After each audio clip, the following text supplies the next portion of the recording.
ಇವತ್ತು ನಾವು ಆಮ್ ಆದ್ಮಿ ಪಕ್ಷದ ವತಿಯಿಂದ ಕೋಲಾರ ನಗರದಲ್ಲಿ ಆಗಿರುವಂಥ ಗುಂಡಿಗಳು ಸಂಬಂಧ ಇಲ್ಲಿ ಒಂದು ಪ್ರತಿಭಟನೆಯನ್ನು ಮಾಡ್ತಾಯಿದ್ದೀವಿ. PWD ಇಲಾಖೆ ಮತ್ತು ಪಂಚಾಯತ್ ರಾಜ್ ಇಲಾಖೆ ಅಧಿಕಾರಿಗಳು ಕಾಣೆಯಾಗಿದ್ದಾರೆ. ಎಲ್ಲಿ ನೋಡಬೇಕು ಅಂತ ಗೊತ್ತಿಲ್ಲ, ಯಾರಿಗೂ ಗೊತ್ತಿಲ್ಲ. ಎಲ್ಲ ಗುಂಡಿಗಳಿಂದ ಸುಮಾರು ಜನ ಆಕ್ಸಿಡೆಂಟ್ಗಳು ಮಾಡಿಕೊಂಡು ಆಸ್ಪತ್ರೆಗಳು ಸೇರ್ತಾ ಇದ್ದಾರೆ. ಗುಂಡಿ ಮುಚ್ತಾ ಇದ್ದೀವಿ ಅಂತ ಬೆಂಗಳೂರಿಗೆ ಮಾತ್ರ ಗಮನ ಹರಿಸ್ತಾರೆ. CM ಅವರು DCM ಅವರು ರಾತ್ರಿ ಹಗಲು ಒಂದೇ AC ಬಸ್ಸುಗಳು ಹಾಕ್ಕೊಂಡು ಗುಂಡಿಗಳು ಹುಡುಕ್ತಾರೆ, ದುರ್ಬೀನ್ ಹಾಕ್ಕೊಂಡು ಹುಡುಕ್ತಾರೆ. ಆದರೆ ಇತರೆ ನಗರಗಳು ಏನು ಮಾಡಿದ್ದಾರೆ, ಅವ್ರಿಗೆ 2ನೇ ದರ್ಜೆ ನಗರಗಳನ್ನಾಗಿ ಗಮನದಲ್ಲಿ ಇಟ್ಕೊಂಡಿದ್ದಾರೆ. ಅವರು ಯಾವುದೇ ರೀತಿಯಾಗಿ ಬೇರೆ ಜಿಲ್ಲೆಗಳಿಗೆ ನಗರಗಳಿಗೆ ಸಹಾಯ ಮಾಡ್ತಾ ಇಲ್ಲ. ನಗರಾಭಿವೃದ್ಧಿ ಇಲಾಖೆ ಸಚಿವರು ಸಹ ನಿದ್ರಾವಸ್ಥೆಯಲ್ಲಿದ್ದಾರೆ. ಅವರು ಯಾಕೆ ನಿದ್ರೆಯಲ್ಲಿದ್ದಾರೆ ಅಂತ ಗೊತ್ತಿಲ್ಲ, ಅಥವಾ ಸರ್ಕಾರದಲ್ಲಿ ದುಡ್ಡಿಲ್ವೋ ಏನೋ ಗೊತ್ತಿಲ್ಲ. 42,000 ಕೋಟಿ ಹಣ ಬಡ್ಜೆಟಲ್ಲಿ ಇನ್ನೂ ಉಳಿದಿದೆ, ಖರ್ಚಾಗಿಲ್ಲ ಅಂತ ಹೇಳ್ತಾ ಇದ್ದಾರೆ. ಒಂದು ವೇಳೆ ಖರ್ಚಾಗಿಲ್ಲ ಅಂತಂದರೆ ಸಾರ್ವಜನಿಕರದ್ದು ಮೂಲ ಸೌಲಭ್ಯಗಳನ್ನು ಒದಗಿಸೋಕ್ಕೆ ಕಸ ವಿಲೇವಾರಿ, ಒಳಚರಂಡಿ ಕ್ಲೀನ್ ಮಾಡೋವಂಥದ್ದು, ರಸ್ತೆ ಗುಂಡಿಗಳನ್ನು ಮುಚ್ಚುವಂಥದ್ದು, ಮೇಲ್ದರ್ಜೆಗೆ ಏರಿಸುವಂಥದ್ದು ರಸ್ತೆಗಳನ್ನು ಇದ್ಯಾವುದನ್ನೂ ಮಾಡ್ತಾ ಇಲ್ಲ. ಸರ್ಕಾರಕ್ಕೆ ನಾವು ಇವತ್ತು ಎಚ್ಚರಿಕೆ ಕೊಡ್ತಾ ಇದ್ದೀವಿ. ಮುಂದಿನ ದಿನಗಳಲ್ಲಿ ಇನ್ನೂ ಹೆಚ್ಚಿನ ಹೋರಾಟ ಮಾಡಬೇಕಾಗುತ್ತೆ.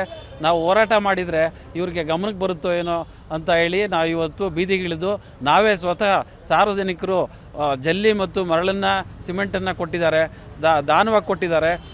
ನಮ್ಮ DK ಸಾಹೇಬರು ಹೇಳಿದ್ದಾರೆ, ಕಿರಣ್ ಮಜುಮ್ದಾರ್ ಮೇಡಮ್ಗೆ ನೀವು ಬಂದು ನೀವೇ ಮುಚ್ಕೊಳ್ಳಿ ನಿಮ್ಮ ಕೈಲಾದರೆ ಅಂತ ಹೇಳಿದ್ದಾರೆ.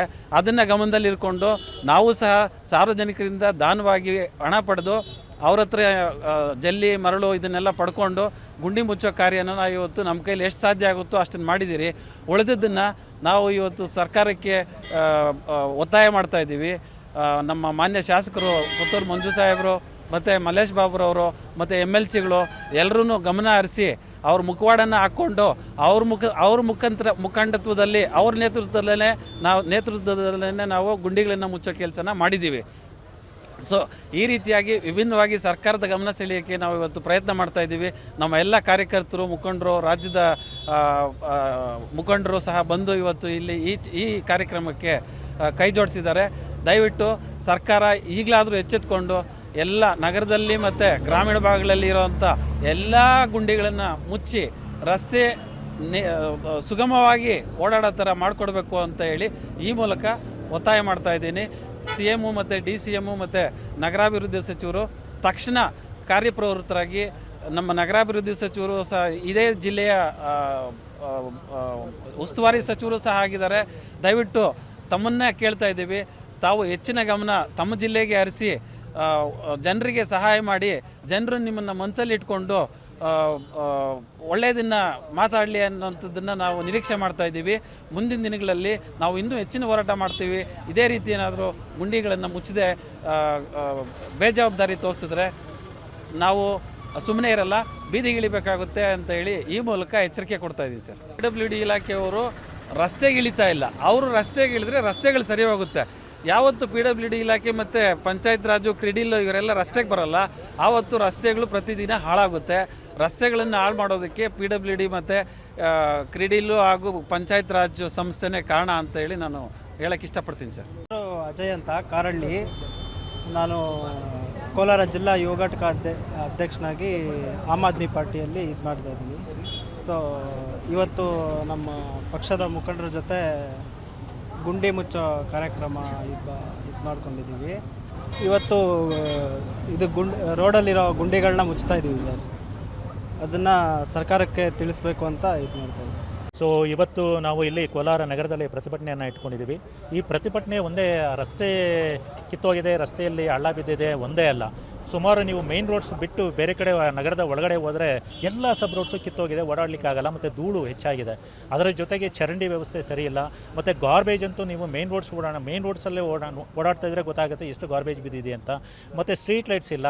ಹೀಗಾಗಿ ಯಾವುದೇ ಮೂಲಭೂತ ಸೌಕರ್ಯಗಳನ್ನು ಈ ನಗರ ಜನತೆಗೆ ನಮ್ಮ ಸರ್ಕಾರ, ಇಲ್ಲಿ ಚುನಾಯಿತಿ ಆಗಿರ್ತಕ್ಕಂತಹ ನಮ್ಮ ನಗರಸಭೆಯವರು ಕೆಲಸ ಮಾಡ್ತಾ ಇಲ್ಲ. ಅದಕ್ಕೋಸ್ಕರ ಇವತ್ತು ನಾವು ಪ್ರತಿಭಟನೆಯನ್ನು ಮಾಡಿ ಒಂದು ಸಂದೇಶವನ್ನು ಕೊಟ್ಟಿದ್ದೀವಿ ಅವರಿಗೆ. ಸೊ ಮುಂದಿನ ದಿನಗಳಲ್ಲಿ ಸ್ಥಳೀಯರು ನಮ್ಮ ಜೊತೆ ಕೈ ಜೋಡಿಸ್ತಾ ಇದ್ದಾರೆ, ಮತ್ತು ಸಂಘ ಸಂಸ್ಥೆಗಳು ನಮ್ಮ ಜೊತೆ ಕೈ ಜೋಡಿಸ್ತಾ ಇದ್ದಾರೆ. ಮುಂದಿನ ದಿನಗಳಲ್ಲಿ ಅವರು ಈ ಮೂಲಭೂತ ಸೌಕರ್ಯಗಳನ್ನು ನಮ್ಮ ಜನತೆಗೆ, ಅಂದರೆ ಕೋಲಾರ ನಗರ ಜನತೆಗೆ ಕೊಡಲಿಲ್ಲ ಅಂದರೆ ನಾವು ಮುಂದಿನ ದಿನಗಳಲ್ಲಿ ನಗರಸಭೆ ಆಫೀಸ್ ಮುಂದೆ, ಅಧಿಕಾರಿಗಳ ಮುಂದೆ ನಾವು ಪ್ರತಿಭಟನೆಯನ್ನು ಮಾಡ್ತೀವಿ ಅಂತ ಎಚ್ಚರಿಕೆಯನ್ನು ಕೊಡ್ತಾ ಇದ್ದೀವಿ.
ಕರ್ನಾಟಕ ಸರ್ಕಾರ ಬೆಂಗಳೂರನ್ನು ಹೊರತುಪಡಿಸಿ ಇತರೆ ನಗರಗಳು ಮತ್ತು ಜಿಲ್ಲೆಗಳನ್ನು ಎರಡನೇ ದರ್ಜೆ ಸಿಟಿಗಳನ್ನಾಗಿ, ಎರಡನೇ ದರ್ಜೆ ಚುನಾಯಿತ ಪ್ರತಿನಿಧಿಗಳನ್ನಾಗಿ ಕಾಣ್ತಾ ಇದೆ. ಯಾಕೆಂತಂದ್ರೆ ಬೆಂಗಳೂರಲ್ಲಿ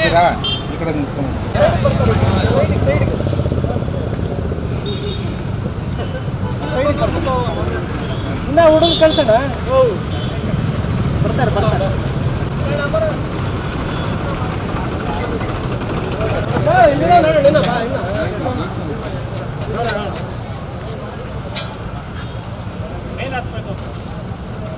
ಹಾಕಿ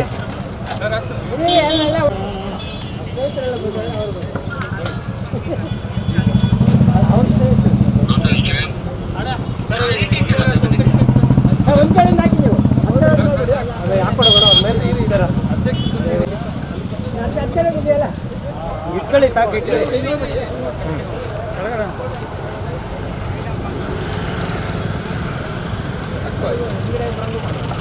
ಎಲ್ಲ ಒಂದ್ಸರಿ ಫುಲ್ ಹಾಕ್ಕೊಡ್ರಿ, ಒಂದೇ ಸಲ ಹಾಕ್ರಿ. ಒಂದೇ ಸರಿ ಮಾತಾಡೋದು ನ್ಯಾಯವಾಗಿ